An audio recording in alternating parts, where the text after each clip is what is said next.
Welcome back to the Whispering Hour, where the world sleeps, and stories wake.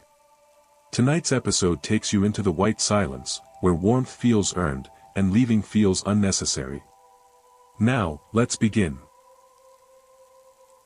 Snowstorms in America don't arrive all at once, they gather first, quietly, the way bad decisions do. I noticed it somewhere between the last working gas station and the stretch of highway, where the trees begin pressing closer to the road. The sky had gone flat and colorless, the clouds hanging low enough to feel heavy, and the radio kept interrupting itself with weather alerts. I stopped listening to after the second one. I told myself I'd driven through worse. Everyone does, that's how it starts. My name is Michael. I was 26 years old that winter, living out of state, driving home after Christmas because staying felt heavier than leaving. The trip should have taken 4 hours. I'd made it dozens of times before, usually without thinking about it at all. That night, though, the road felt longer, as if distance itself had stretched under the snow. By the time the flakes started falling thick enough to matter, traffic had already thinned. Headlights ahead of me blurred into pale halos, and the lines on the road faded in and out of visibility. Snow has a way of softening the world, muting sound, swallowing detail until everything feels further away than it should. The heater hummed steadily, the only constant in a landscape losing definition. The highway sign warning of a winter storm advisory flashed past, half buried in drifting snow. I slowed instinctively, though the road still felt manageable. Plows would come through soon, I told myself. They always do.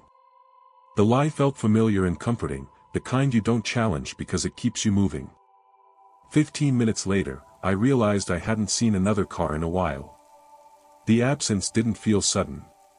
It crept in gradually, one empty stretch after another, until the highway belonged only to me and the storm. Snow fell harder now, thick and deliberate, the flakes catching in my headlights and erasing depth. The world narrowed to what the beams could reach, everything else dissolving into white noise. The radio crackled again, then went silent altogether. That was when I saw the brake lights. They appeared suddenly ahead of me, glowing red through the snow, too close for comfort. I slowed quickly, heart tightening, and the shape of a car emerged, stopped at an awkward angle across the lane. Snow had already piled up around its tires, the windshield coated in a thick, uneven layer. No hazard lights blinked, no movement came from inside. I pulled over behind it, leaving more distance than necessary, and waited. Seconds stretched thin, wind pushed snow sideways across the road, erasing my tire tracks almost immediately. The sense of isolation deepened, the highway feeling less like a route and more like a place people had abandoned mid-thought. I got out of the car reluctantly, the cold biting hard the moment I opened the door. Snow soaked into my boots as I approached the stranded vehicle, my breath fogging thickly in front of me. The car's windows were dark, its doors locked. I knocked once, then again, louder this time, listening for any response over the wind. Nothing. The interior looked empty. No purse on the seat, no phone glowing, just a thin layer of snow creeping in through a cracked window, collecting quietly on the upholstery. The sight unsettled me more than if someone had been inside. Cars don't stop themselves on highways during storms, people leave them, or they're forced to. I stepped back, scanning the road in both directions. The snow swallowed everything beyond a short distance, the highway disappearing into white silence. My own car idled behind me, its headlights carving out a fragile pocket of visibility. The storm pressed closer, the wind rising in low, steady howls that felt less like weather and more like breath. As I returned to my car, I noticed something else. More vehicles had appeared. They weren't clustered together or crashed, they were spaced out along the shoulder, each one stopped cleanly, deliberately, as though parked rather than abandoned. A pickup truck farther up the road, an SUV partially buried near the guardrail, a sedan on the opposite side, angled slightly toward the trees. None of them had hazard lights on, none showed signs of recent movement. I hadn't seen them before, I was certain of that.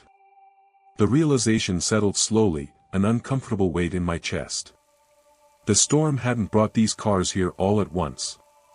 They'd arrived one by one, quietly, slipping into place while visibility shrank and attention narrowed. The highway was filling without ever feeling crowded. I got back into my car and closed the door, the warmth returning reluctantly. My hands shook slightly as I gripped the wheel. I checked my phone. No signal, no bars, just the time, ticking forward with indifferent precision. Ahead, the road curved gently to the right, disappearing into snow. Somewhere beyond the bend, something about this storm felt organized, patient. Like it wasn't blocking the highway to stop people from leaving. It was slowing them down so they'd stay. I stayed inside the car longer than necessary, watching the snow accumulate on the windshield, the wipers fighting a losing battle. The stopped vehicles ahead didn't feel abandoned in the usual sense. There was no urgency in their placement, no chaos or damage. They looked positioned, as though the storm had arranged them carefully along the highway, each one marking a quiet decision someone had already made. The wind pushed snow sideways in slow, deliberate waves, erasing distinctions between road and shoulder until the entire landscape felt unfinished. I tried the radio again. Static answered, then a fragment of a voice cut through briefly, distorted and distant, repeating the same sentence before dissolving back into noise. I couldn't make out the words, only the cadence, calm and measured, like an announcement meant to be reassuring. The sound left me with the uncomfortable impression that I had tuned in halfway through something important, and missed the beginning. The temperature inside the car dropped subtly, the heater clicking as it struggled to keep up. I adjusted it without thinking, then noticed how quiet the engine sounded beneath the storm, how fragile the sense of warmth felt against the white pressing in from all sides. Outside, the wind howled steadily, not violent, just persistent, the sound of something with time to spare. I stepped out again, this time to look farther down the highway. Snow swallowed my boots almost immediately, the drifts uneven and deceptive. The pickup truck I'd noticed earlier sat farther away than it had seemed from inside the car, its outline softened by accumulation. I approached cautiously, shielding my face from the wind, and knocked on the driver's side window. No response. I peered inside, my heart sinking at the familiar sight. The cab was empty. No keys in the ignition, no signs of struggle or urgency. A travel mug sat in the cup holder, its lid on, untouched. Snow had crept in through the seams of the door, collecting silently on the seat. The truck looked as though someone had simply stepped out and never returned. As I turned back toward my car, I noticed movement farther down the road. Not people, not shapes I could identify clearly, but subtle shifts where the snow seemed disturbed more recently. Tracks appeared briefly, then vanished as fresh flakes filled them in. The effect was disorienting, like watching something erase itself as it moved. More vehicles became visible as my eyes adjusted. They extended beyond the curve now, dotting the highway at regular intervals. None were close enough together to suggest an accident, none were far enough apart to feel accidental. The spacing felt intentional, measured, as though someone had decided exactly how much distance was comfortable. I hurried back to my car, the wind rising slightly as I opened the door. The interior felt warmer now, almost too warm, the air thick and heavy. I rolled down the window just enough to let cold air in, needing the contrast to stay grounded. Snow blew inside immediately, melting on the seat, leaving dark, damp spots that spread slowly. The headlights illuminated something new near the curve ahead. A large electronic sign stood on the shoulder, its orange letters glowing through the storm. I was certain it hadn't been there before. The message scrolled slowly, the words appearing one by one. Severe whiteout ahead. No services for 40 miles. Safe shelter available. The message repeated, looping patiently. No arrows pointed toward the shelter, no exits were marked, just the promise, offered without direction. I stared at the sign longer than I should have, unease tightening in my chest. Safe shelter where? And why announce it here, when the road ahead was already compromised?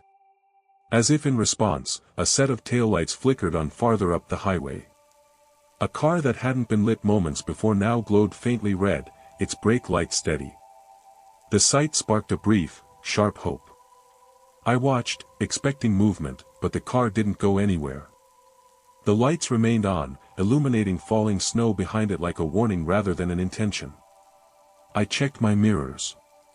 Behind me, more vehicles had appeared, their shapes emerging from the storm gradually, quietly. The highway no longer felt empty. It felt occupied in a way that discouraged movement. The idea of turning around crossed my mind, but the snow behind me looked deeper now, the tracks I'd made already softened, their direction unclear. The electronic sign continued to glow ahead, its message unchanged. The wind eased slightly, the storm settling into a steady rhythm that felt less like weather and more like atmosphere. Time felt stretched, minutes thinning until they lost their edges. I glanced at the clock on the dashboard. Only a few minutes had passed since I stopped, though it felt much longer. I rested my hands on the wheel and stared at the curve in the road, the place where the highway disappeared into white. Somewhere beyond it, the storm felt organized, purposeful. It wasn't blocking the road completely. It was narrowing choices, presenting stillness as the safest option. Outside, another car's brake lights flickered on, then another, until the highway glowed faintly red through the snow. No engines revved, no doors opened. The vehicles simply waited, their presence reinforcing the same quiet suggestion. Slow down, stay where you are, the storm will take care of the rest. I realized then that the storm wasn't getting worse. It had already decided how bad it needed to be.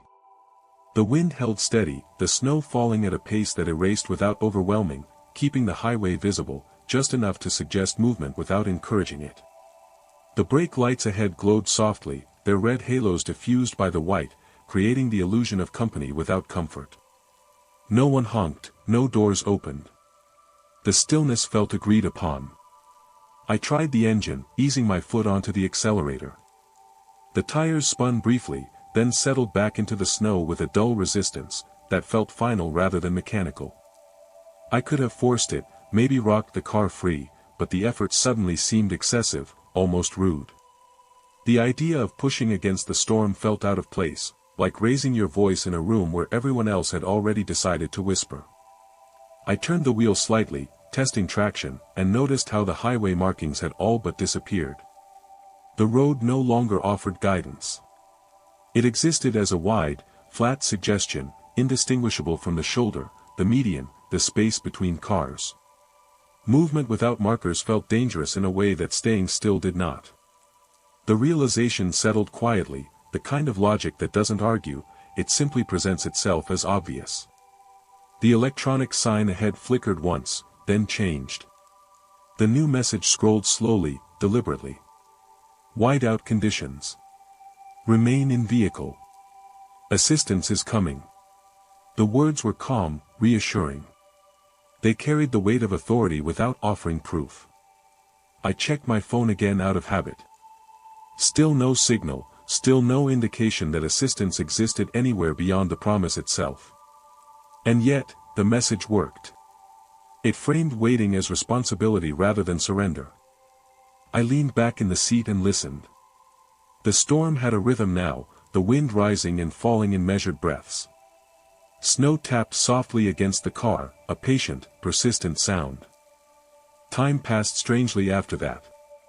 The clock advanced, but my sense of it dulled, minutes stretching thin. The electronic sign continued its loop, the promise of assistance unchanged. Snow built up along the sides of my car, softening its outline, insulating me from the wind. The world narrowed to the interior again, to breath and heat and the low hum of waiting. At some point, far later than it should have been, headlights appeared behind me, cutting through the snow with purpose. A plow moved slowly down the opposite side of the highway, its lights bright and real, the sound of its engine unmistakable. Relief hit so sharply it made my chest ache. The storm did not part for it. The plow pushed through, carving a path that looked solid and earned. The brake lights ahead began to turn off, one by one. Doors opened, engines coughed back to life, the figures did not reappear. I followed the plow when my turn came, the road gradually reclaiming its shape beneath the snow. The electronic sign went dark as I passed it, its message unfinished. The storm loosened its grip reluctantly, visibility returning in small increments. By the time I reached the next exit, traffic had thinned again, the highway returning to something recognizable. I didn't stop until I reached a town with lights that flickered unevenly, businesses half closed, people moving with visible urgency. The imperfection felt grounding. I sat in the car for a long moment before going inside, letting the heater run, listening to the ordinary sounds of a place that expected movement, not patience. Even now, when winter storms roll in and the news advises drivers to stay put, I think about that stretch of highway. About how easily waiting can become belonging. How snow doesn't need to trap you, if it can convince you that stopping is the safest thing you'll ever do. The heater hummed, then clicked off, then back on again, struggling to maintain its hold. Warmth came in waves, each one shorter than the last. Outside, a figure appeared near one of the cars ahead. At first, I thought it was a trick of the snow, the way shadows form and dissolve in low visibility. Then the shape resolved slightly, standing beside the driver's door, unmoving. I strained to see more, my breath catching. The figure didn't wave, didn't signal. It simply stood there, half obscured, its outline softened by falling snow. Another shape appeared near a different car, then another, spaced out along the highway just like the vehicles themselves. None of them approached anyone else. The figures remained close to their cars, heads bowed slightly, postures relaxed in a way that suggested acceptance rather than distress. I watched for signs of urgency, of cold-induced panic, but saw none. The sight unsettled me more than chaos would have. It suggested that whatever decision had been made here, was no longer up for discussion. My own door handle seemed suddenly heavier in my hand when I reached for it. The cold outside felt distant, theoretical, compared to the quiet pressure inside the car. The seat was warm, the space familiar. The storm outside looked endless, the white swallowing detail and distance alike. I understood then why people left their cars during blizzards, even when they knew better. The choice to stay put feels reasonable until it isn't a choice anymore. I didn't open the door. I sat there and watched as the figures gradually became less distinct, their shapes blending back into the storm until only the cars remained, their brake lights still glowing. The highway looked fuller now, more occupied, yet no closer to moving. The red lights reflected off the snow, casting a faint warmth over the white, enough to feel comforting from a distance. Somewhere out there, when the roads vanish and the world goes quiet, the storm still gathers cars gently along the highway, spacing them just right, offering warmth and stillness as long as you're willing to stay. And sometimes, the most dangerous part of a snowstorm isn't the cold or the wind. It's how reasonable it feels to stop moving at all. Motels reveal their true nature during snowstorms. In daylight, they're temporary places, meant to be passed through without memory. At night, when snow closes roads and erases distance, they stop being stops and start becoming containers. I realized that the moment I pulled off the highway, and saw the vacancy sign glowing steadily through the falling snow, its red letters unblinking, as if the storm hadn't been strong enough to reach it. The road behind me had vanished almost completely, tire tracks filling in seconds after I passed. The radio had gone silent miles back, replaced by a low hiss that felt less like interference and more like absence. When the motel appeared, it didn't feel discovered. It felt expected.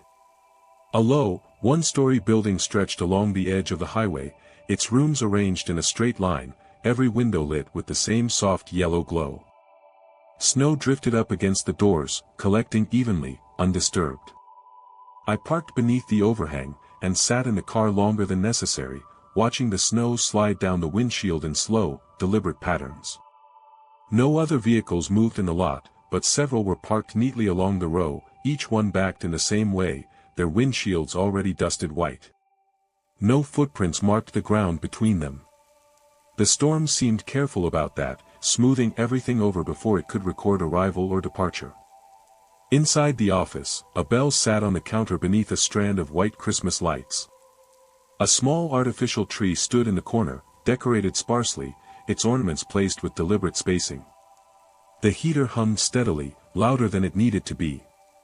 A woman stood behind the desk, her posture relaxed, her attention fixed somewhere just beyond me, as though she'd been waiting without watching.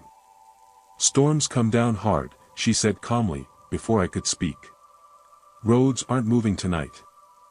Her voice carried no urgency, no concern. It sounded like information already settled.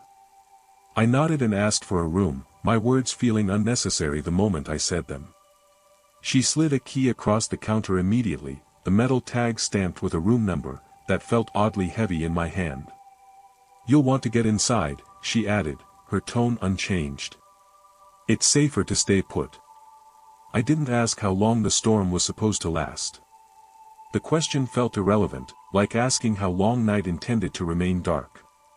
Outside, the wind pressed harder now, snow striking the building in soft, repetitive taps. My room was near the middle of the row, its door already half cleared of snow despite the storm's persistence. When I stepped inside, warmth closed around me immediately, the heater clicking on as if it had sensed my arrival rather than my entry. The room was clean, spare, everything arranged with quiet efficiency. The bedspread was smooth, the curtains drawn just enough to let in the glow of the parking lot lights. I set my bag down and stood still, listening. Through the thin walls, I expected to hear televisions, footsteps, voices shifting in neighboring rooms. Instead, there was only the low hum of heaters running in unison, a synchronized sound that filled the space without offering direction. It felt less like noise and more like reassurance. Curiosity pulled me toward the window. Outside, snow fell thicker now, the lot gradually disappearing beneath it. The parked cars looked closer together than before, their outlines softened until they seemed less like separate vehicles and more like a single, scattered shape. A figure crossed the far end of the lot slowly, head down, movement unhurried. By the time I focused on where they'd been heading, the space was empty again. I stepped back, unsettled by how easily the sight could be dismissed as imagination. The room encouraged that kind of thinking. The warmth dulled urgency. The steady hum smoothed edges. Even the storm outside sounded distant now, muffled by walls designed to keep people inside without effort. A knock came at the door. It wasn't loud, it didn't demand attention, just a polite, measured sound, perfectly timed between breaths. I hesitated before opening it, every instinct urging caution without explanation. When I finally did, no one stood in the doorway. Instead, a small paper sign hung from the handle, swinging slightly in the warm air. Complimentary coffee, lobby. Guests encouraged to stay indoors. The wording felt deliberate, the encouragement subtle. I removed the sign and closed the door, the latch clicking softly into place. The sound carried weight, a quiet sense of finality I couldn't fully justify. I sat on the edge of the bed and checked my phone. No signal, no weather updates, just the time, moving forward in steady increments. Outside, the snow continued to fall, the lot now completely smooth, no trace of movement remaining. As I lay back, the heater hummed louder for a moment, then settled. The walls seemed thicker now, the space more enclosed. I realized then that the motel hadn't offered shelter from the storm. It had offered permission to stop moving. I didn't sleep, not in any way that felt complete. The bed was warm, too warm, the kind of warmth that presses against you rather than comforts. The heater cycled on and off in long, measured intervals, each click precise enough to feel intentional. Somewhere beyond the walls, other heaters answered in the same rhythm, a low chorus of machinery keeping time together. It felt less like coincidence and more like coordination. At some point, I realized the storm sounded quieter than it should have. Snow still fell outside the window, but the wind had softened, its force reduced to a distant whisper. The silence that replaced it felt deliberate, as if the storm had done what it needed to do, and was now content to wait. I checked the time again. Hours had passed, though it felt like far less. The room seemed resistant to memory, smoothing over gaps before I could mark them. I got up and pulled the curtain back slightly. The parking lot lights cast a dull amber glow over the snow, illuminating a scene that felt arranged rather than accumulated. The cars were closer together now, not moved, just nearer in a way that made the spacing feel tighter.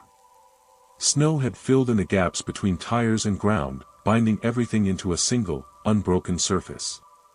No footprints crossed it, no paths led from door to door. Across the lot, one of the room doors stood open. The interior light spilled out onto the snow, bright and contained, the doorway perfectly framed. No one stood there, the door did not move. It remained open in a way that suggested expectation rather than accident. I watched for several seconds, waiting for someone to step out or pull it shut. Nothing happened. The coffee sign hung on my own door again, when I turned away from the window. I was certain I had taken it down earlier. Now it swung gently from the handle, the paper uncreased, the lettering unchanged. The sight sent a cold ripple through my chest. I stood there longer than necessary, weighing the effort of removing it again against the strange comfort of leaving it where it was. The fact that leaving it felt easier unsettled me more than the sign itself.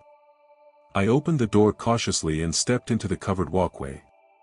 Warm air pooled beneath the overhang, the storm kept at a polite distance. The other rooms glowed evenly along the row, curtains drawn to the same height, lights identical in color and intensity.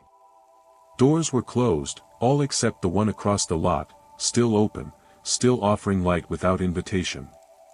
I walked toward the lobby, my footsteps muted against the concrete. Snow tapped softly against the edge of the roof, a patient, repetitive sound.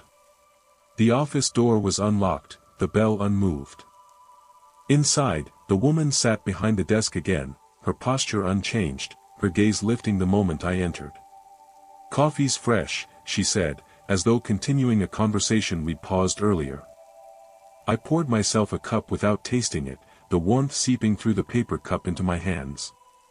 The coffee smelled right, rich and dark, but the surface didn't steam the way it should have. The room felt warmer than before, the air thick and still.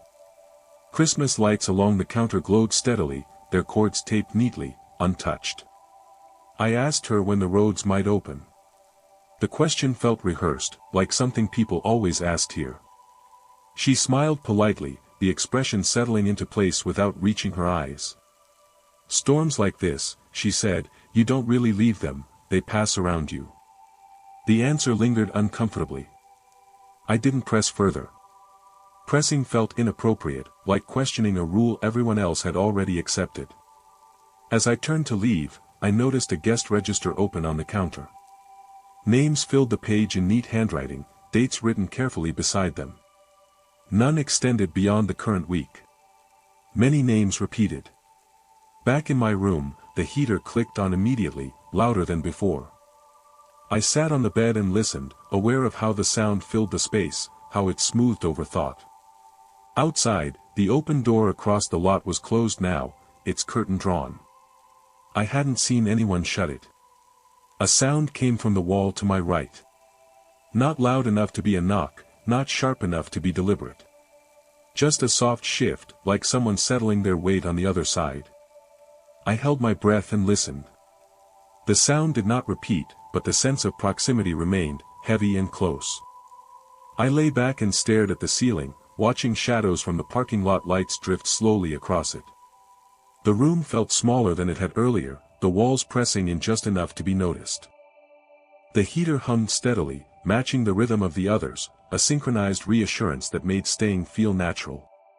Outside, the snow continued to fall, careful and thorough, sealing the lot smooth again. The motel felt fuller now, more complete, as though each occupied room added weight to the place rather than noise. I understood then that the storm hadn't forced anyone inside. It had simply made leaving feel unnecessary. I woke to the sound of silence settling rather than breaking. The heater was off, the hum gone, leaving a hollow stillness that made the room feel larger and emptier than before. For a moment, I thought the storm had passed. Then I noticed how quiet the world outside the window looked, the snow resting without wind, the parking lot frozen into a single, unbroken surface. The absence of motion felt intentional, like a held breath. Light filtered in through the curtains, pale and flat, suggesting morning without warmth. I checked the time. It had advanced normally, hours slipping by while my sense of them dulled. My phone still showed no signal, no missed notifications, no evidence of anything happening beyond the walls of the motel. I sat up slowly, aware of how reluctant my body felt, as though rest here had weight. I pulled the curtain back fully. The lot was completely smooth, the cars half buried now, their outlines softened until they seemed more like shapes remembered than objects present. No doors were open, no footprints marked the snow. The office lights were still on, glowing steadily, the Christmas decorations unchanged. The storm hadn't lifted, it had finished. A knock came at the door. This time, it was softer than before, barely enough to register as sound. When I opened it, the woman from the office stood in the walkway, her posture relaxed, her expression neutral. She held a folded paper in her hand. "Road update," she said, extending it toward me. The paper was warm when I took it. Printed neatly across the top were the words "delayed clearance." Beneath them, smaller text explained that plows would reach the area soon, that guests were advised to remain indoors for their safety. No times were listed, no contact information, just reassurance without commitment. "Breakfast is available," she added, her tone unchanged. "No rush." She turned and walked away before I could respond, her footsteps unhurried, her shape receding evenly down the row. I watched until she disappeared into the office, then closed the door quietly. The latch clicked into place with a finality that felt heavier than it should have. I packed my bag slowly, deliberately, resisting the pull to sit back down. The room felt different now, less like shelter and more like suggestion. The heater clicked on again as I moved, filling the space with warmth that arrived too quickly to be earned. I slung the bag over my shoulder and opened the door, stepping into the covered walkway. The air outside was still cold, but manageable. The storm had eased enough that visibility stretched farther down the highway, the white thinning into gray. I walked toward my car, boots crunching softly against snow that gave way more easily than I expected. The sound felt grounding, proof that movement was still possible. As I reached the driver's door, I noticed something unsettling. The snow around the car showed signs of disturbance. Not footprints leading away, but subtle impressions circling the vehicle, looping carefully without crossing the space between door and ground. The pattern reminded me of something I couldn't quite place, a familiarity that tightened my chest. I didn't linger to examine it, looking felt like agreement. I got in, started the engine, and waited. It turned over immediately, the sound loud and real in the quiet lot. The heater roared to life, the radio crackled, then settled into static. I pulled out carefully, tires gripping better than they had the night before. The motel receded in the rearview mirror, its vacancy sign still glowing steadily, unblinking. The highway was passable now, though narrowed by snow. Plow tracks cut clean lines through the white, evidence of effort and motion. As I merged, I noticed other cars pulling out too, each one leaving the lot without urgency, spaced evenly as they joined the road. No one waved, no one honked. The motel released us the way it had received us, quietly.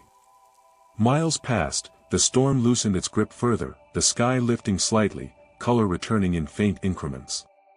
Cell service flickered back to life, notifications flooding in as though time had resumed all at once. The world felt noisy by comparison, imperfect and demanding. I welcomed it. Later that day, after the roads cleared completely, I passed another motel farther down the highway.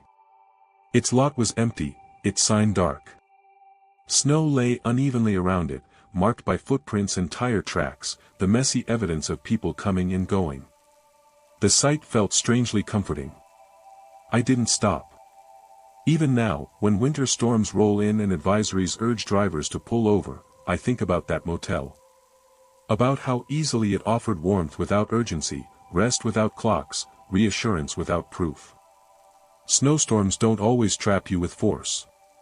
Sometimes they guide you gently toward places that make staying feel like the responsible choice. Somewhere along the highway, when the snow falls just right and the road fades enough to suggest danger, that motel still glows steadily, rooms warmed and waiting. The heater hums in unison, coffee is always fresh, and the storm doesn't block the road completely, it just makes leaving feel unnecessary. Emergency shelters are supposed to feel temporary.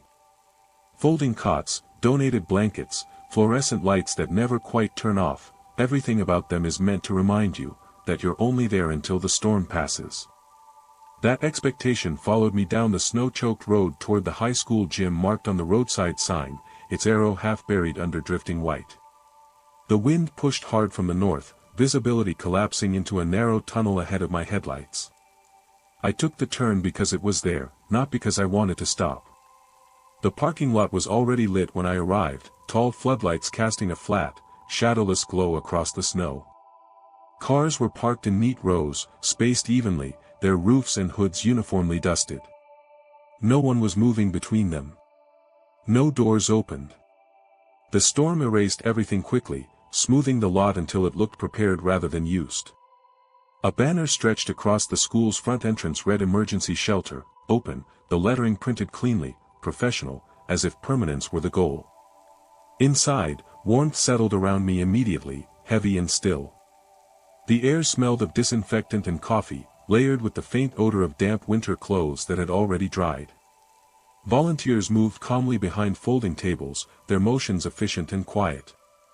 A woman handed me a clipboard without looking up, gesturing to a sign taped beside her, "Please sign in for safety." The pen was already uncapped. I wrote my name and date, noticing how full the page was. Lines of names filled the sheet in careful handwriting, each one followed by the same notation, "Arrived during storm." No departure times were listed. The detail lodged in my chest, small but persistent. When I handed the clipboard back, the woman smiled politely and pointed me toward the gym. Rows of cots filled the space wall to wall, aligned with precise spacing. Each one was made with the same thin blanket folded the same way, pillows centered carefully at the head. Christmas decorations hung from the bleachers, paper snowflakes, garlands taped in straight lines, untouched by sag or curl. A large tree stood near midcourt, its lights glowing steadily, ornaments spaced with deliberate restraint. The effect was less festive than controlled.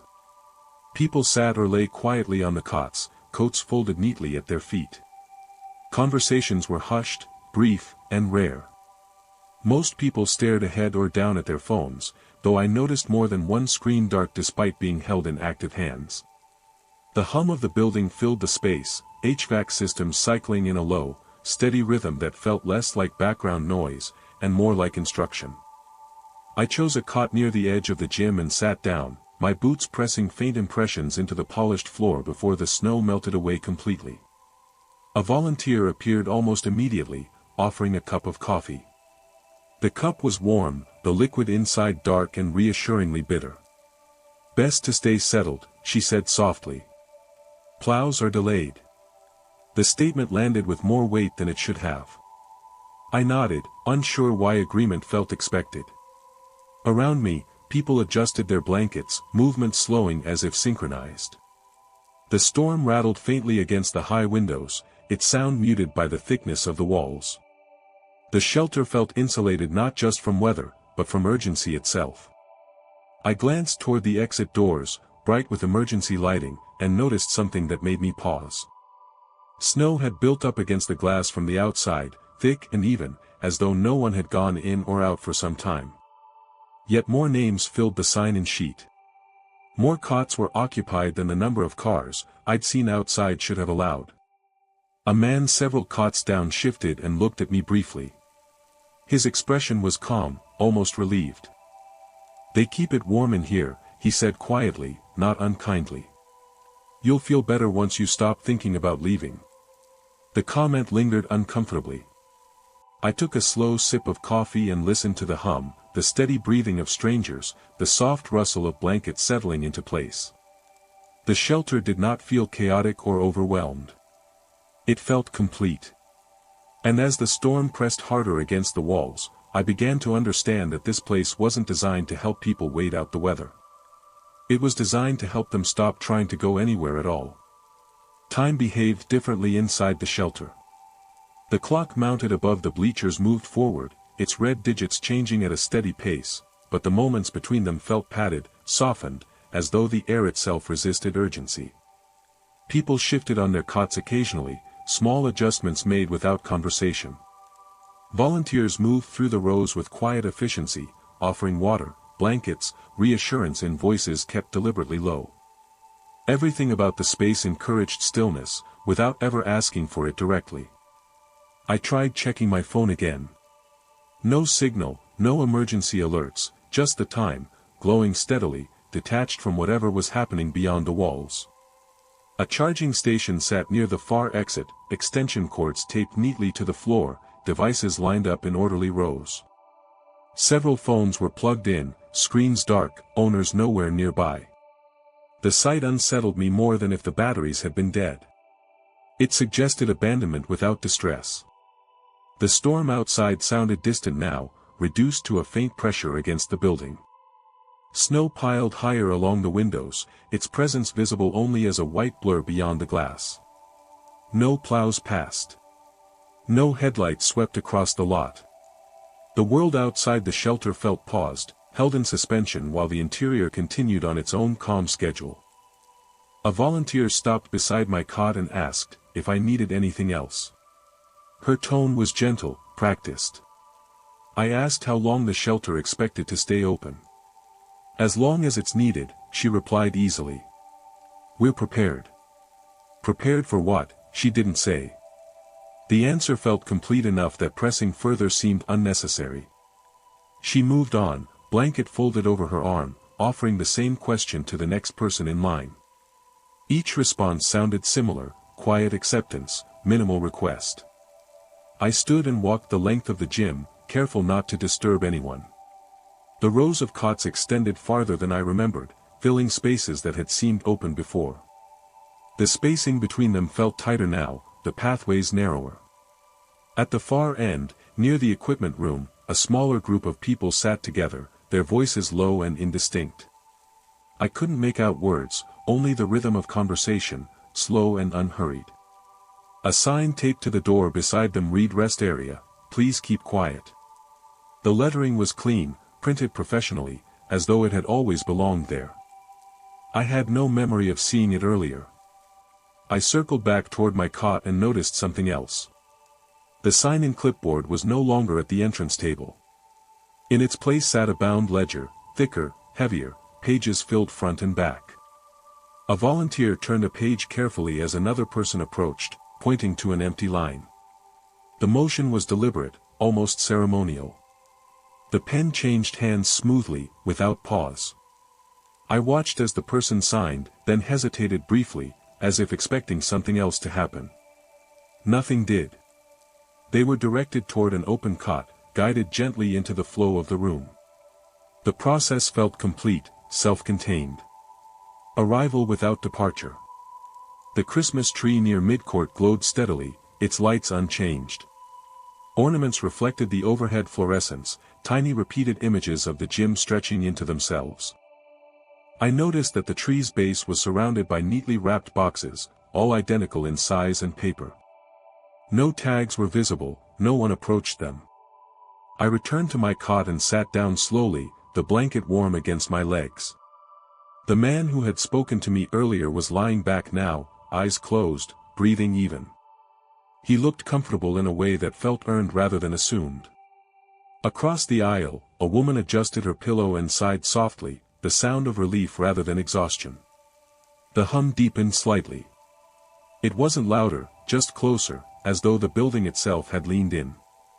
The HVAC system cycled again, warm air flowing evenly across the space. The temperature felt perfect, balanced carefully between comfort and drowsiness. My own thoughts slowed without permission, the edges rounding off. I considered leaving. The idea surfaced gently, without urgency, and dissolved just as easily. I pictured the exit doors, the snow piled against them, the uncertainty beyond. The shelter offered certainty instead, warmth, order. A place where decisions had already been made. A voice came over the PA system, soft and calm. For everyone's safety, it said, please remain inside the shelter. Roads are still unsafe. Updates will be provided. No update followed. The announcement didn't repeat. It didn't need to. I lay back on the cot, staring up at the ceiling beams, listening to the breathing of strangers sink gradually, the room settling into a shared rhythm. The storm outside felt farther away than ever, its presence reduced to an abstract threat rather than an immediate danger. I understood then, that emergency shelters weren't just built to protect people from weather, they were built to hold them. And as the night deepened and the snow pressed quietly against the walls, the idea of leaving began to feel less like freedom, and more like an interruption no one was expecting me to make. I woke to the sound of movement, that didn't feel urgent enough to qualify as morning. The shelter looked the same as it had the night before, lights unchanged, temperature steady, the air thick with quiet. People were already awake, though no one seemed rested. They sat on their cots or stood in the aisles, adjusting coats, folding blankets with careful precision, as if tidiness mattered more than readiness. The clock above the bleachers showed a reasonable hour. Outside, the storm had softened into a muted gray light pressing against the windows. I stood and walked toward the exit, my body moving before my thoughts had time to argue. The doors were still lit, still marked clearly, still technically available. A volunteer intercepted me gently, stepping into my path with a practiced smile. "We're asking everyone to stay inside a little longer," she said. "Plows are still working." I asked how long that might be. She hesitated just long enough to feel intentional. "Soon," she said finally, the words shaped carefully, like reassurance rather than information. "There's no rush." Behind her, another volunteer was adding names to the ledger. The page filled neatly, line by line. I noticed the dates had stopped being written. Only names now. The omission felt deliberate, as though time had become unnecessary to record. I thanked her and stepped away, the exit doors remaining behind me, unchanged and untouched. No one else approached them. People gathered instead near the coffee station, cups refilled without comment. The Christmas tree still glowed steadily, its lights unwavering. The wrapped boxes beneath it looked slightly closer together than before, the space between them reduced. I made another attempt later, timing it between volunteer rounds, moving toward the doors when no one was directly watching. My hand touched the cold metal bar. The contact felt real, grounding. I pushed. The door opened only an inch before meeting resistance. Snow pressed hard against the other side, packed tightly enough to hold its shape. The glass beyond was opaque with white, no hint of movement or depth. The storm had finished here, settling into permanence rather than passing. Behind me, the hum deepened again, not louder, just more present. I felt it in my chest, the vibration steady and calming. Someone placed a blanket over my shoulders without asking. The gesture was gentle, efficient, final. "Best not to force it," a man said nearby, his voice low and calm. I recognized him as one of the earlier arrivals, though I couldn't remember when I'd first seen him. "They'll let us know when it's time." Let us know. The phrasing lingered. I returned to my cot, the blanket warm, the space familiar. Around me, people settled back into place, movements synchronized, conversations minimal. The shelter breathed as one, a collective patience that left no room for urgency. The ledger continued to fill. The clock ticked on, its relevance fading with each passing minute. Hours later, the PA system came to life again. "Thank you for your cooperation," the voice said softly. "Conditions remain unsafe. Please continue to shelter in place." No one objected, no one asked for clarification. The announcement carried the weight of authority without evidence. Outside, the snow pressed silently against the building, sealing it gently, thoroughly. I don't remember falling asleep again. I remember waking to the same light, the same hum, the same careful order. Days blurred without markers. Meals arrived on schedule. Coffee stayed hot. The storm outside became an abstract idea rather than a reality to be checked. Eventually, I stopped thinking about the road entirely. I don't know how long I stayed. I only know that when I finally noticed my name in the ledger again, written farther down in the same careful hand, I felt a strange sense of relief. Being recorded felt like belonging, being present felt like enough. Emergency shelters are meant to keep people safe, until the danger passes. But sometimes, when the world outside feels uncertain, and effort begins to feel unnecessary, safety turns into permission. And once permission is granted, leaving starts to feel less like survival, and more like a risk no one expects you to take. Apartment buildings change character when the power goes out during a snowstorm.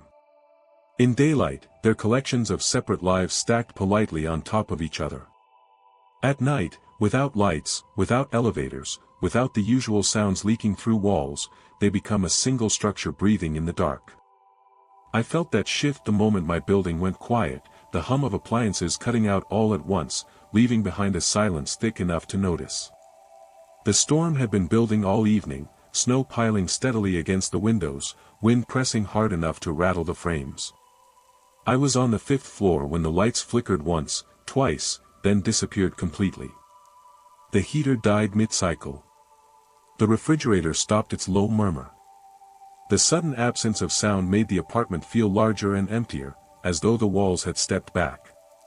Outside, the streetlights stayed on.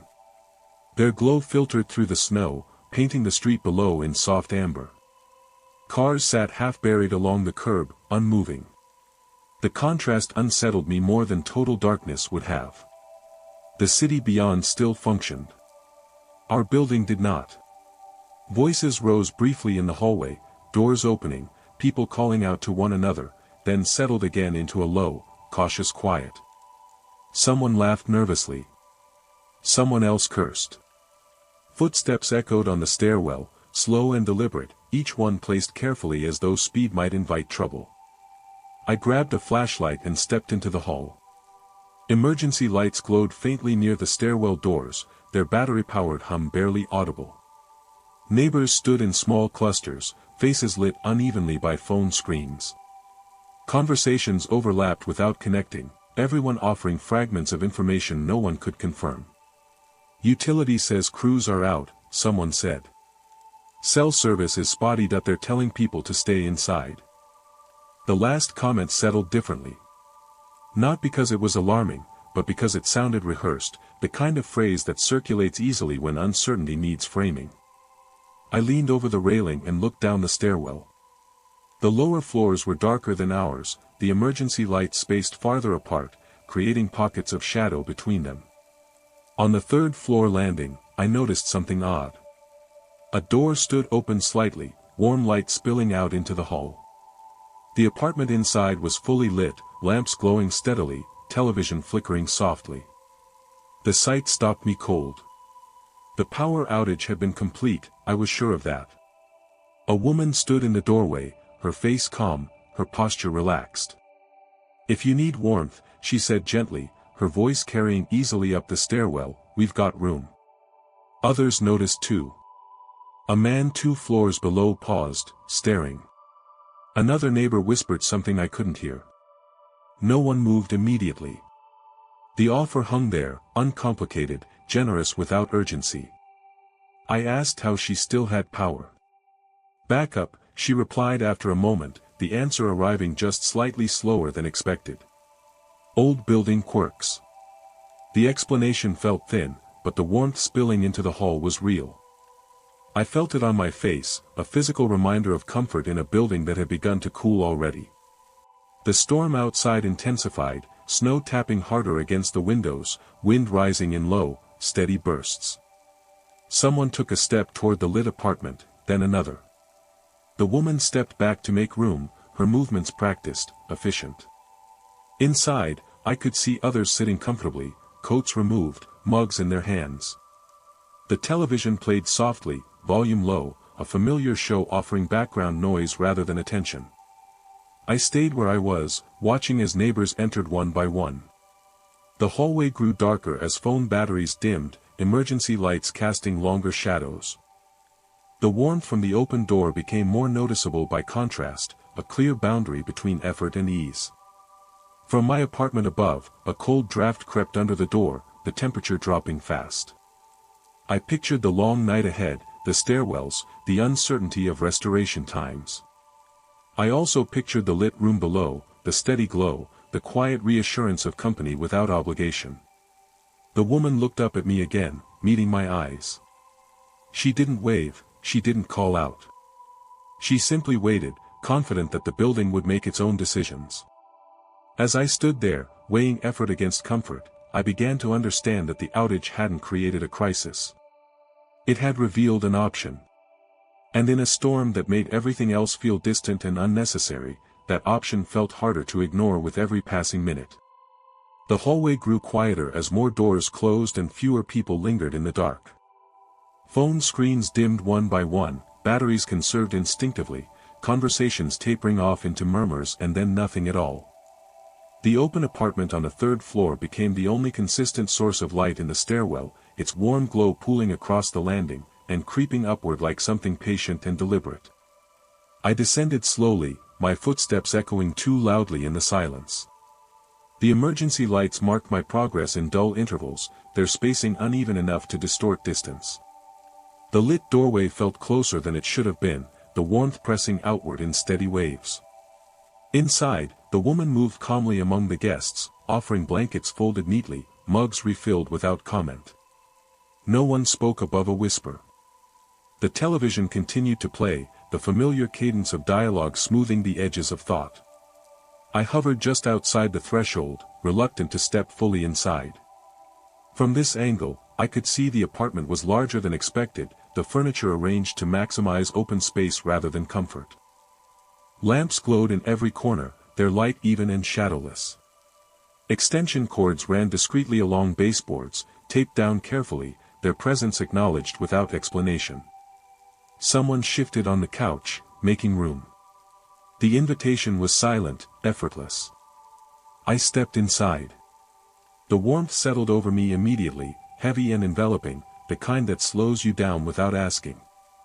The air smelled faintly of coffee and something sweet, baked earlier and left to linger. Coats were stacked neatly by the door, shoes aligned in a way that suggested intention rather than habit. I added mine to the pile without thinking, the motion feeling natural, expected. The woman met my eyes briefly and nodded, then returned to pouring coffee. Her calm felt practiced, not rehearsed, the ease of someone accustomed to managing quiet crowds. I took a seat near the wall, noticing how others avoided the center of the room, leaving it open and untouched. The pattern felt familiar, though I couldn't place why. Outside the windows, snow pressed harder against the glass, the storm muting the city into a distant blur. Streetlights glowed steadily, their light failing to reach the building's interior. The apartment felt insulated not just from the cold, but from the rest of the world entirely. I checked my phone again. No signal. The battery dipped lower, the screen dimming automatically. Time softened. I don't know how long I sat there before I realized more people had arrived. They entered quietly, slipping out of the dark hallway into the light, each one shedding tension as they crossed the threshold. No introductions were made. Names felt unnecessary.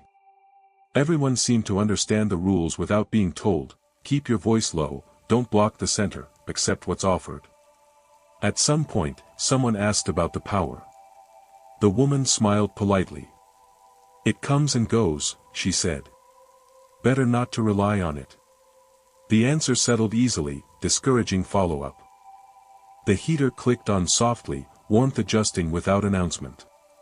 I noticed then that the temperature never fluctuated, never spiked or dropped. It stayed perfect, balanced carefully between comfort and drowsiness. A man near the window stood and peered out into the storm. Looks bad, he said quietly. It is, the woman replied. That's why it's good you're here. The phrasing caught my attention. Not here as in this apartment, but here as in staying. The distinction mattered more than I liked. Around us, the building creaked faintly, the sound of cold settling into concrete and steel. From the stairwell beyond the door, darkness pressed close, the emergency lights now barely visible. I thought about my own apartment upstairs. The cold draft under the door. The silence. The effort it would take to go back up, to sit alone and wait. The thought felt heavier now, less appealing than it had earlier. Staying where I was felt reasonable, responsible. The television shifted to another program without comment, the remote never visible. The volume adjusted itself subtly, keeping voices present but unobtrusive. Someone dozed on the couch, head tilted back, mouth slightly open. No one disturbed them. The woman moved carefully around the sleepers, her steps light, efficient. I noticed then that no one talked about leaving. The outage became background, the storm a distant concern. The apartment existed in a narrow present, one that asked nothing beyond quiet cooperation.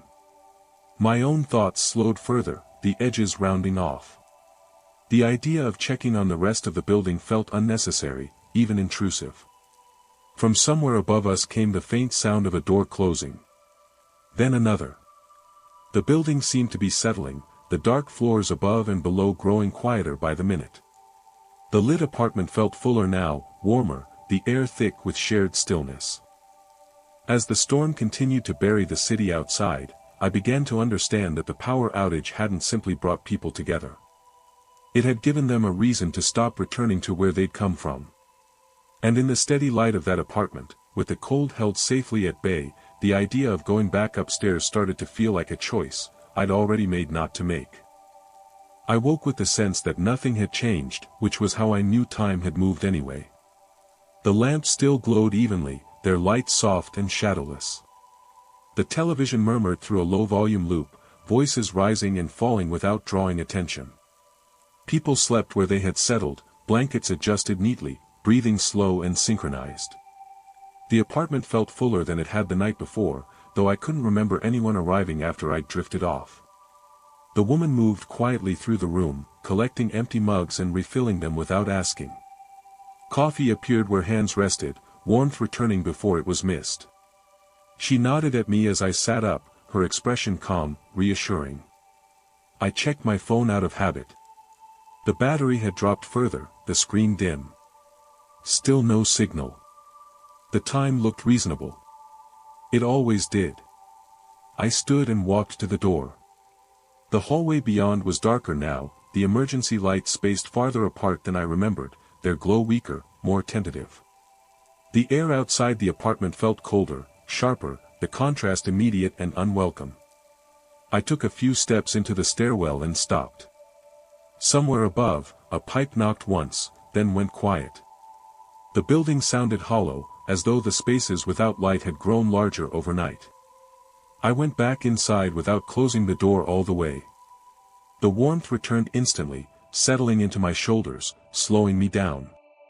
The woman met my eyes again, said nothing, and continued on her careful circuit. No one commented on my brief absence. The room absorbed me easily. Later, someone mentioned that the outage had spread. Other buildings went dark, they said softly, not looking up. This one's lucky. Lucky felt like the wrong word, but it fit the room's mood. The heater clicked on and off at perfect intervals. The lamps never flickered. Extension cords lay taped neatly, untouched. It occurred to me then, that no one had checked the breaker panel. No one had asked about fuel, about duration, about limits.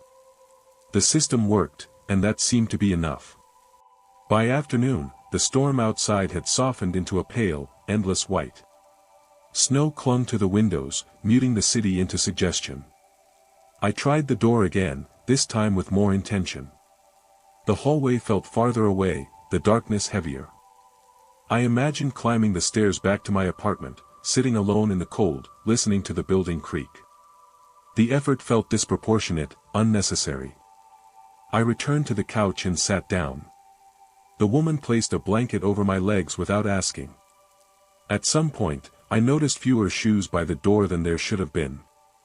Coats remained, neatly stacked, but several pairs of shoes were missing.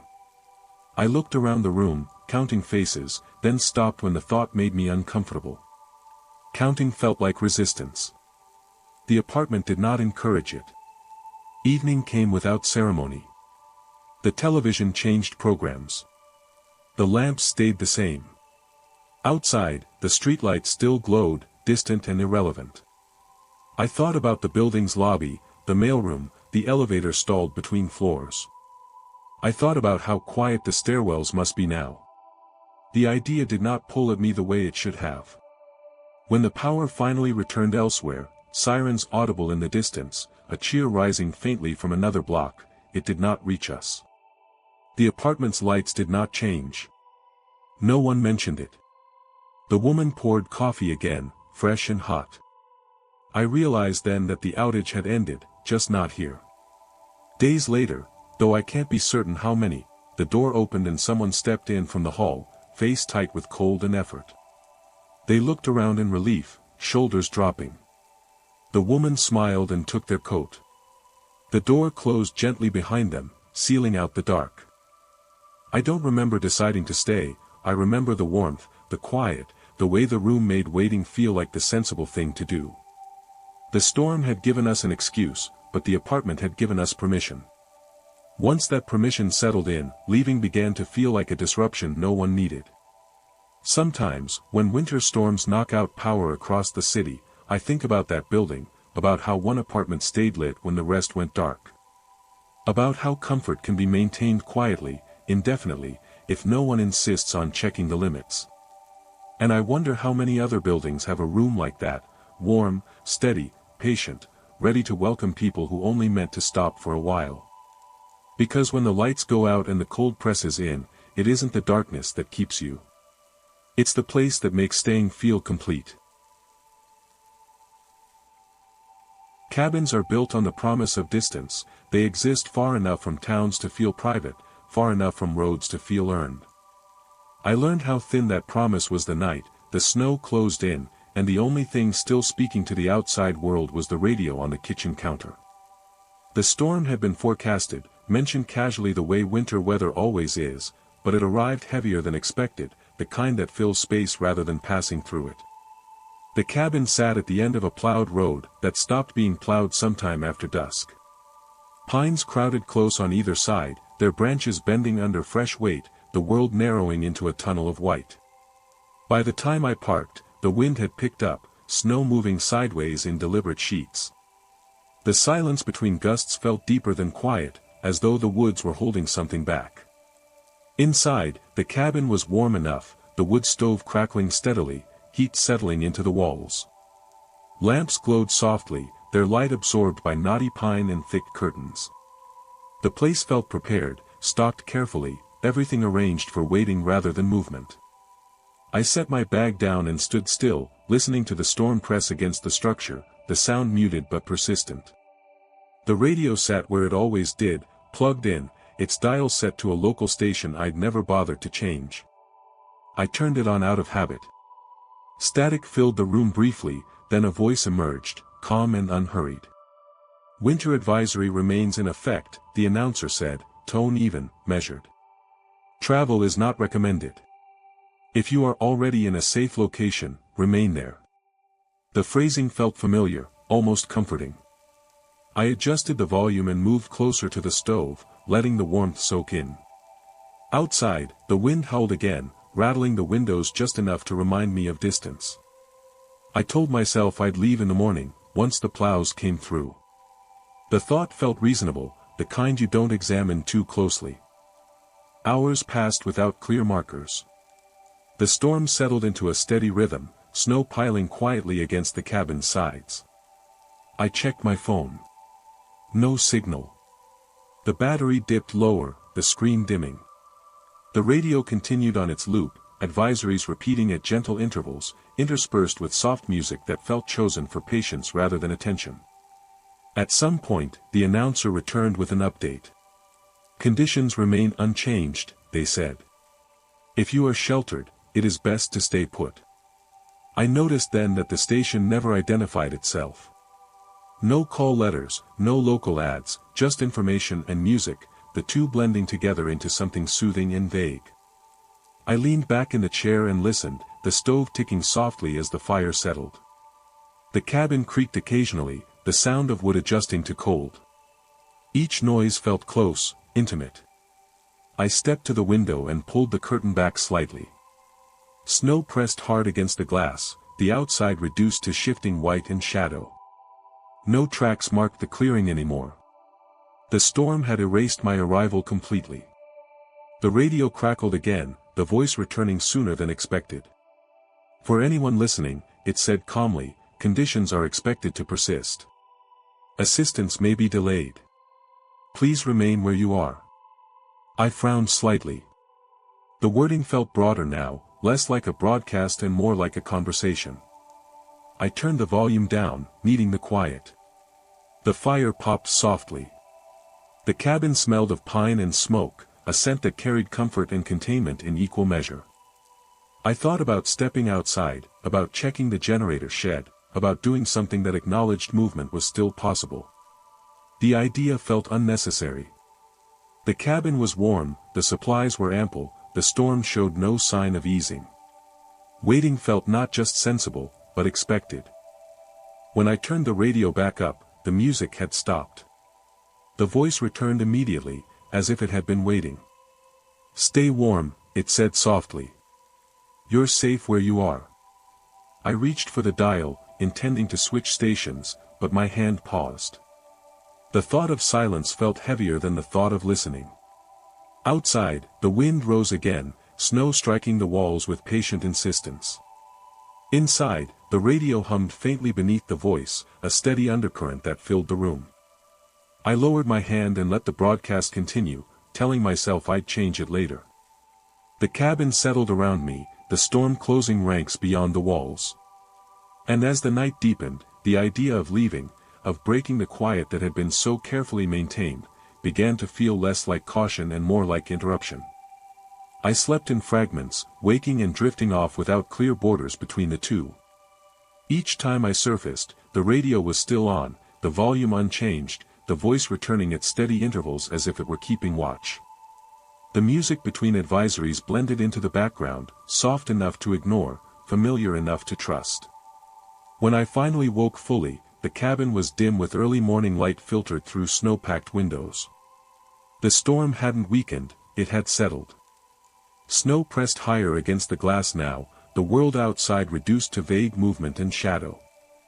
I pulled on boots and a coat, the layers feeling heavier than they should have, and stepped onto the porch. The cold hit hard, sharp enough to steal breath. Snow came up nearly to the railing, smooth and unbroken. The path I'd arrived on was gone entirely, erased with careful thoroughness.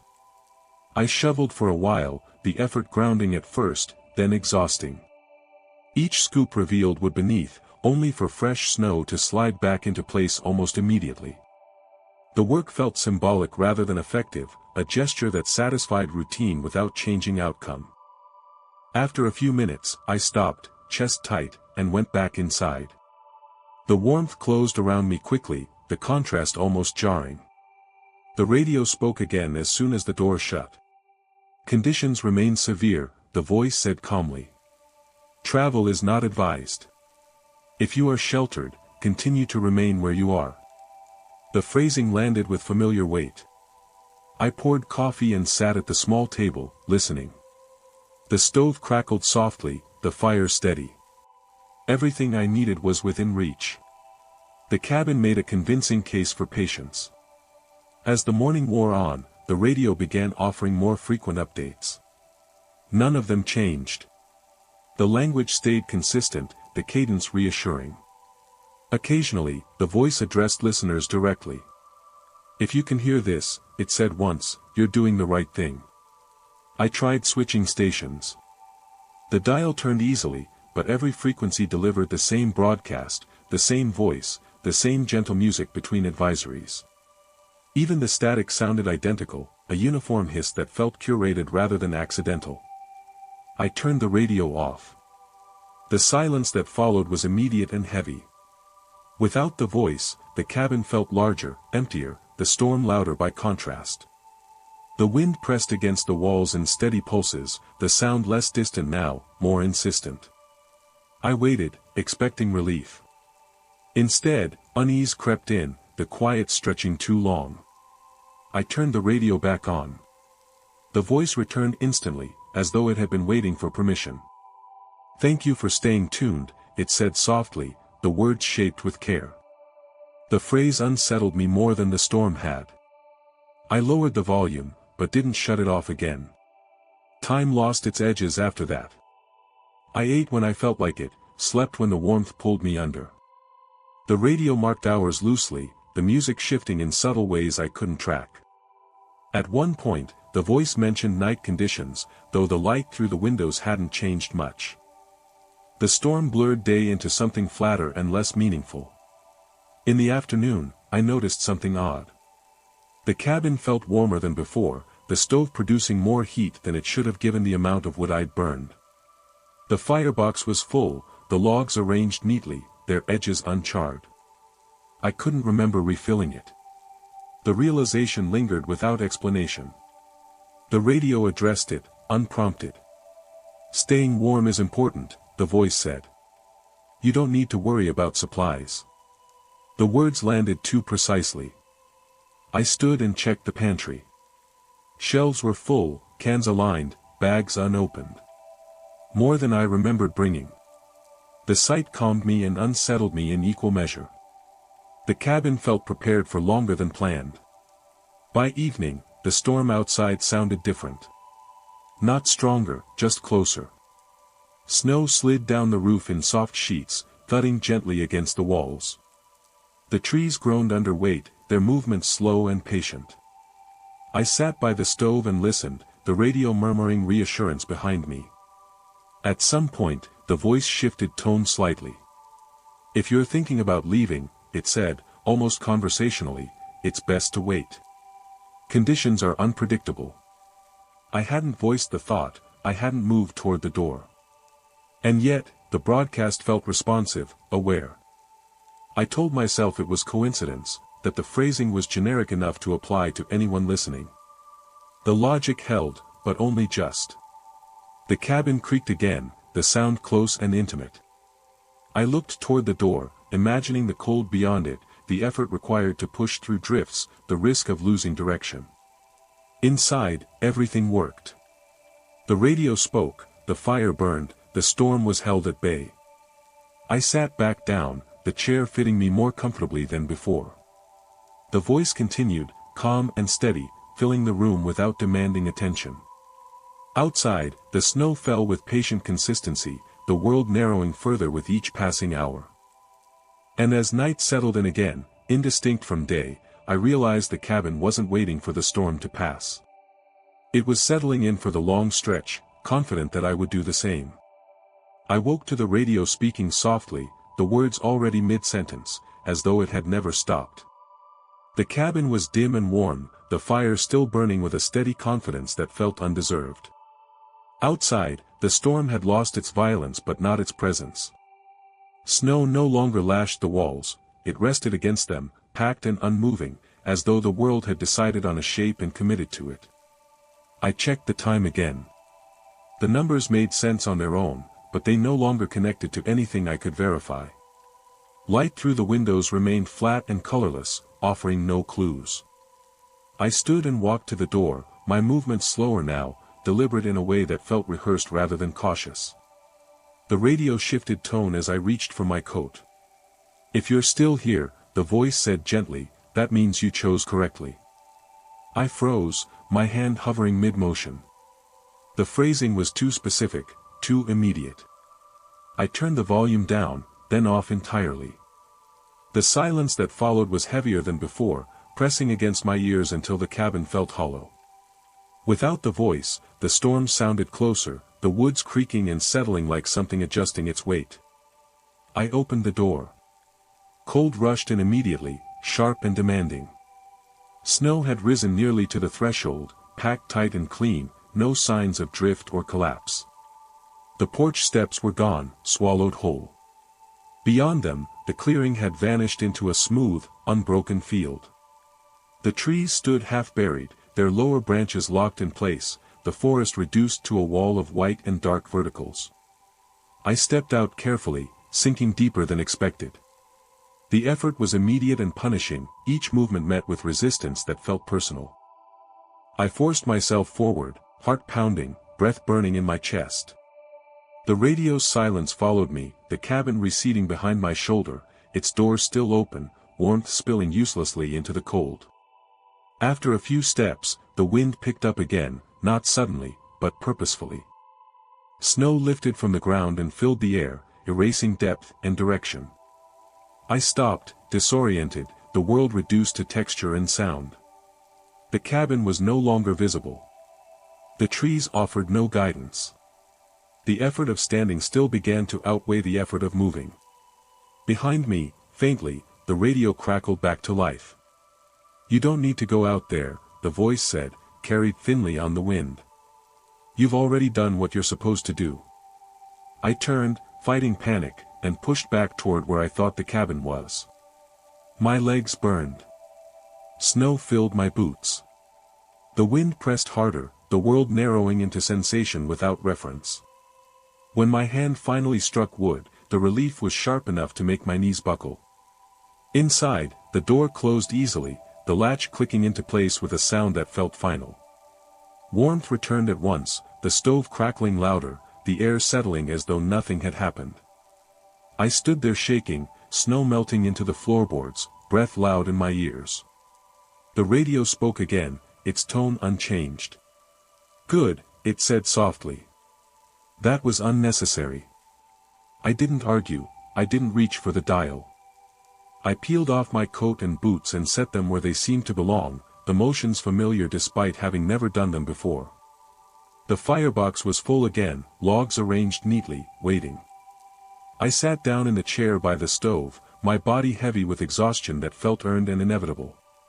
Hours passed, or something like them. The radio continued its calm loop, advisories repeating without urgency. The storm outside quieted further, the snow settling into permanence rather than motion. The cabin creaked occasionally, a sound of accommodation rather than strain.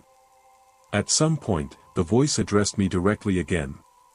"People worry too much about leaving," it said. "They don't think enough about staying." The words no longer unsettled me. They fit the room, the warmth, the steady preparation. I looked around the cabin and noticed how everything felt accounted for, supplies sufficient, systems working, no visible limits. The place didn't feel temporary anymore, it felt resolved. I don't know when I stopped thinking about the road. The idea faded gradually, replaced by smaller concerns that felt more immediate and manageable.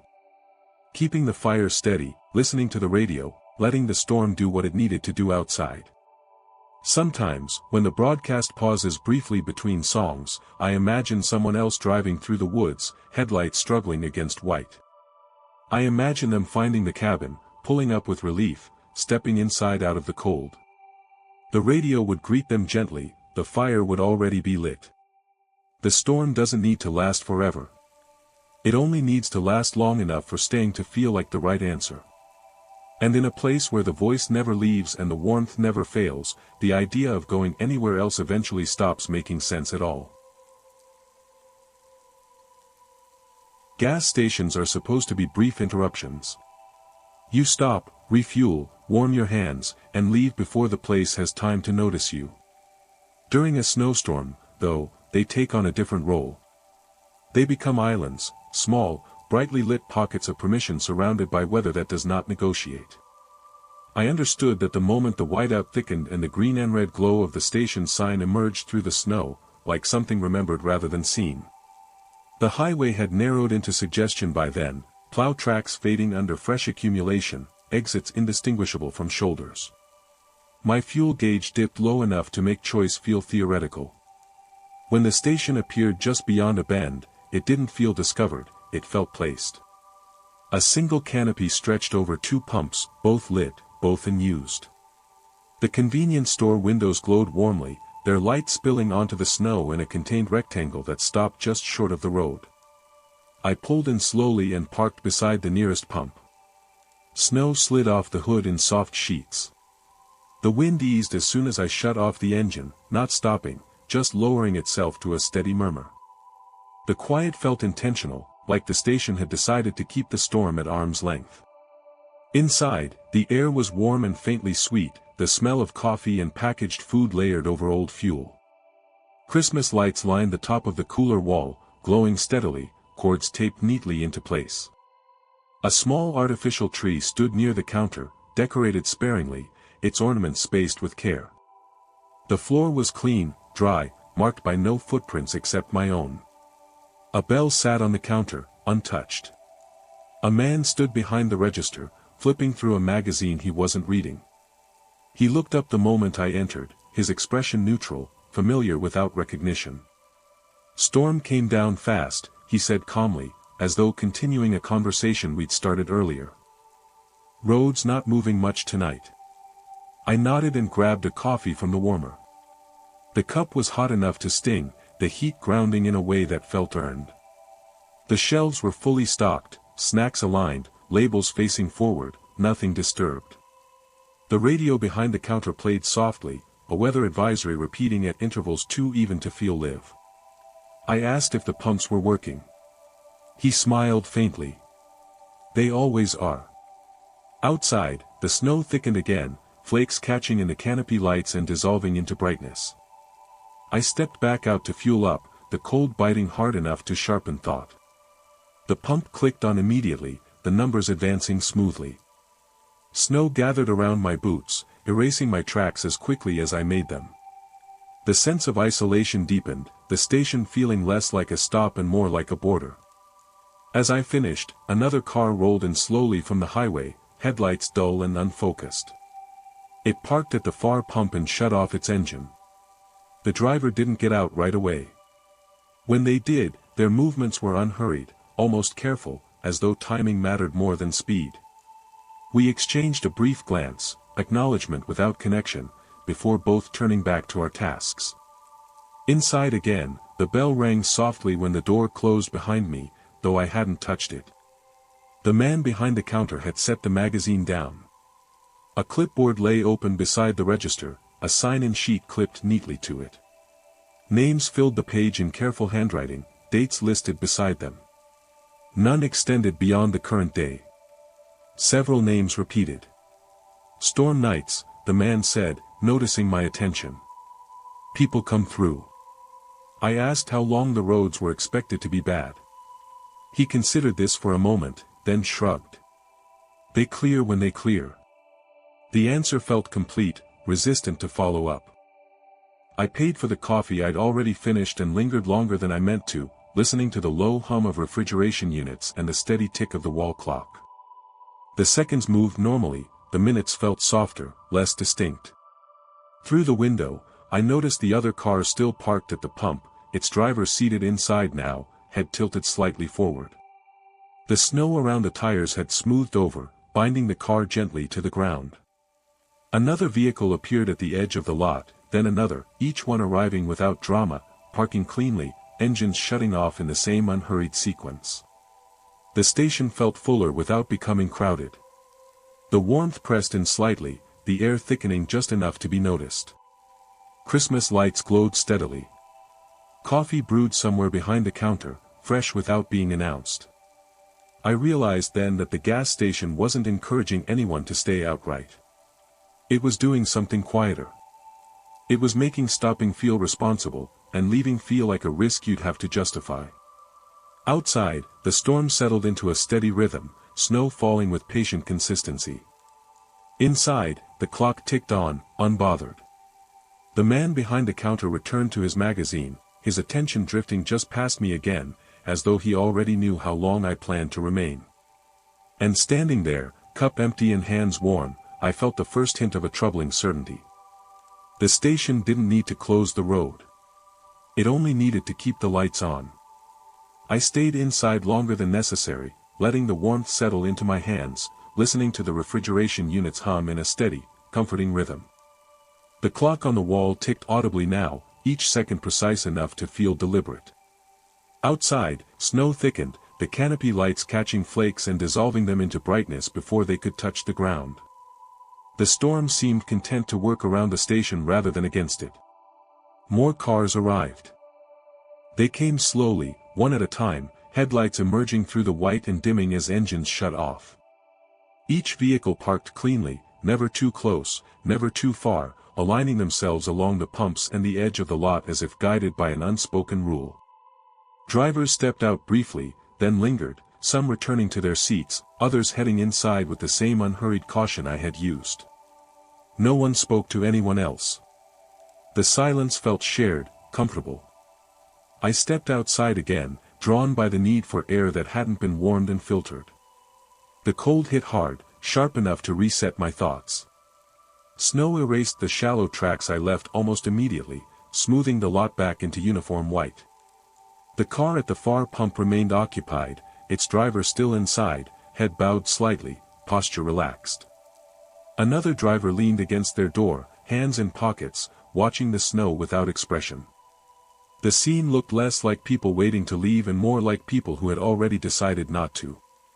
Back inside, the man behind the counter had replaced the clipboard. In its place sat a laminated sign, angled carefully toward the entrance, "Storm Advisory, for your safety, remain indoors." The wording was polite, impersonal, the kind of phrasing that frames obedience as common sense. I noticed the bell on the counter had been turned slightly, its base aligned with the edge, as though adjusted recently. I asked if there was a restroom. He nodded and gestured down a short hallway beside the coolers. The corridor was brightly lit, the walls bare except for a few evenly spaced holiday decals taped neatly in a line. The restroom was clean and warm, the mirror clear, the sink dry. As I washed my hands, I noticed the sound of running water echoed more than it should have, the space feeling deeper than its size suggested. When I turned the tap off, the silence that followed felt heavier than before. On my way back, I paused near the hallway entrance. The low hum from the main room seemed farther away, softened, as though distance had increased without movement. I returned to the counter and noticed the man had switched magazines. The new one lay open, its pages uncreased, the cover dated for the current month. I couldn't recall seeing a rack of them anywhere. Through the window, I saw the driver from the far pump finally step out of their car. They stood still for a moment, shoulders hunched slightly against the cold, then walked toward the store. Halfway there, they stopped and turned back, returning to the driver's seat without explanation. The door closed. The engine did not start. The clock ticked on. I checked my phone again. Still no signal, no weather updates, no messages. Time advanced normally, but it felt less relevant here, the station operating on its own quieter schedule.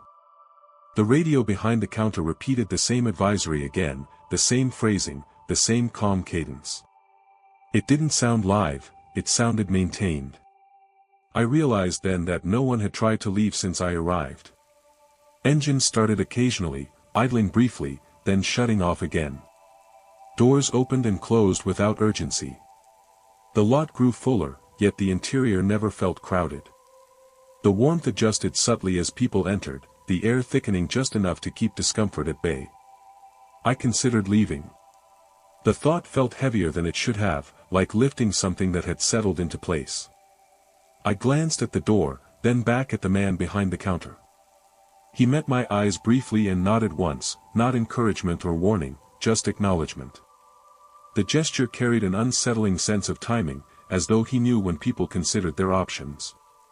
Outside, the snow eased slightly, visibility improving just enough to suggest possibility. The highway beyond the lot was faintly visible now, a gray suggestion cutting through white.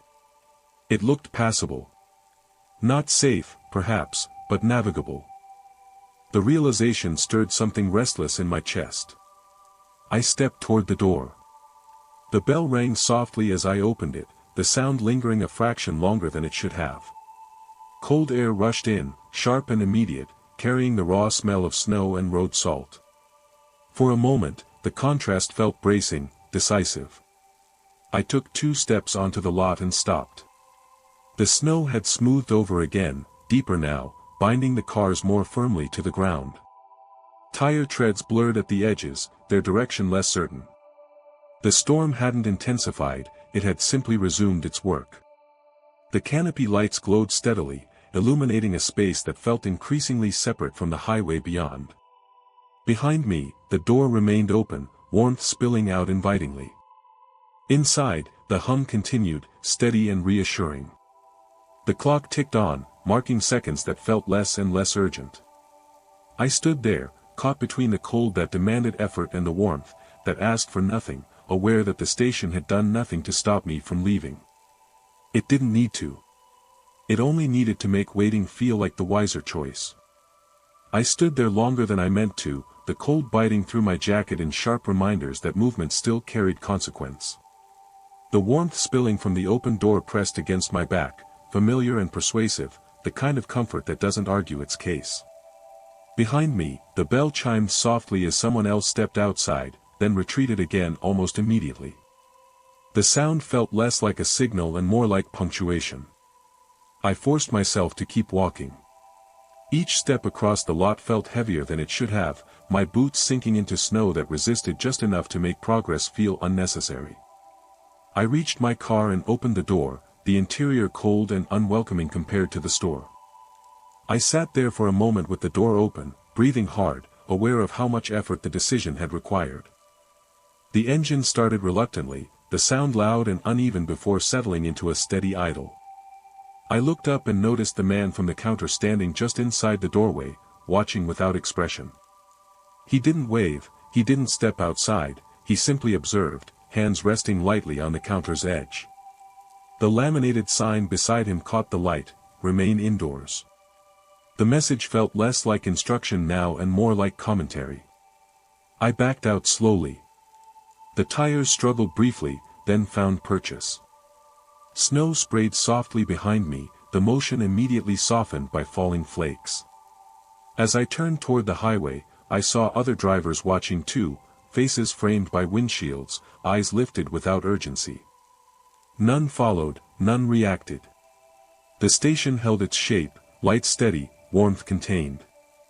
The road beyond the lot looked uncertain but real. Plow tracks cut faint lines through the white, evidence of effort rather than promise. I eased forward, the station shrinking in the mirror.